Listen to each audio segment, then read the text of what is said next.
Welcome back to this Bent Not Broken bonus episode.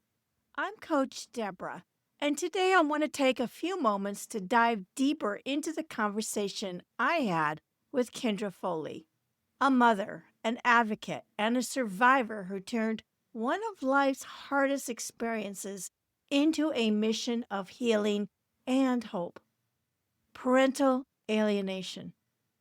It's something many don't want to talk about, yet so many families are living it. And it happens when one parent, intentionally or sometimes unknowingly, turns a child against the other parent. It can start small, a comment here, a bit of guilt there. But over time, it can erode the bond between a child and the parent they once loved deeply. And that is heartbreaking.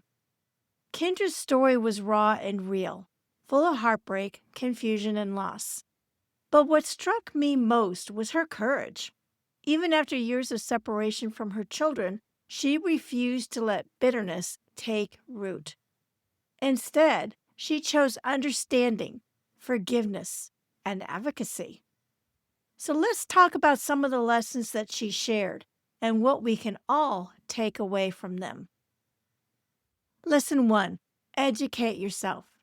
When you're in the middle of an emotional chaos, clarity is power. Kendra reminded us how important it is to understand what's happening emotionally, legally, and psychologically. Read books by experts like Dr. Amy J. Baker. Connect with organizations such as the National Parents Organization and learn the patterns of alienation. When you know better, you can respond better, not out of fear or anger, but from a place of informed strength.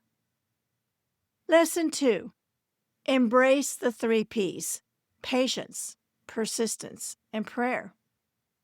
Healing takes time. Patience teaches you that reconciliation won't happen overnight. And persistence reminds you to keep showing up, sending love, cards, messages, even if it feels one-sided. And prayer, that keeps your heart open when everything else feels closed. Sometimes the best thing you can do is pray for your child's heart and for your own to remain soft. Lesson 3: heal yourself while you wait. Oh, this one is so important. Kendra shared how she rebuilt her life in the waiting: boxing, yoga, long walks, new friends, even getting a puppy. And that season of waiting became a season of rebuilding, because you must prepare yourself emotionally, spiritually, and physically.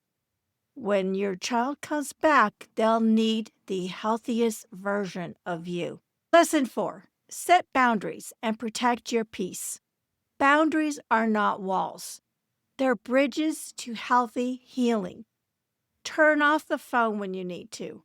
Silence toxic messages. And give yourself permission to breathe again. You can't control what others say or do, but you can control how much access they have to your peace. Lesson 5: forgive fully and freely. Forgiveness is never easy, but it's not about letting someone off the hook. It's about freeing yourself from the weight of resentment. And as Kendra said, you can say you forgive, but true forgiveness happens when the anger no longer controls your emotions. Forgiveness is a process and a gift to your future self.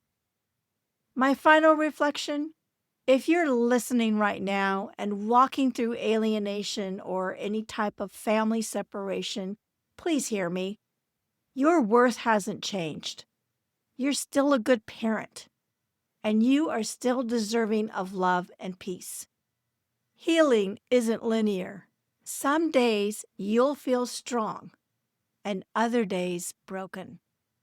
But every small act of love, every breath, every prayer, it matters. Stay patient, stay persistent, keep praying, because your story isn't over. It's just being rewritten. As Kendra's journey reminds us, there is hope. With time, love, and faith, relationships can heal. Thank you for joining me for this Bent Not Broken bonus episode. If today's message spoke to your heart, share it with someone who needs a reminder that healing is possible. Subscribe for more stories of courage, healing, and new beginnings. And remember, you may be bent, but you are not broken.